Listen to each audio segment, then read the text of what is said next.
Chief Minister Conrad K. Sangma has confirmed that the centre has provided a categorical guarantee that no immigration or movement from troubled regions in Bangladesh will be allowed into Meghalaya.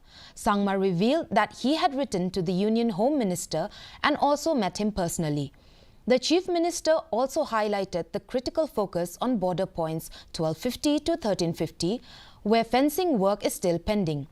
A series of meetings have been held with the Border Security Force and the Meghalaya Police to address this issue.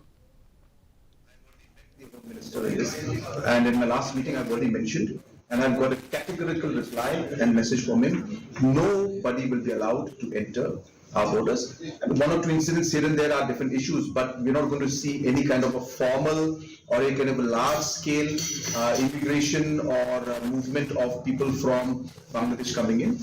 We are hopeful that the situation is now on the improving side, I should say. It's not deteriorating, still tense, but it is, I should say, slightly more stable compared to what it was initially.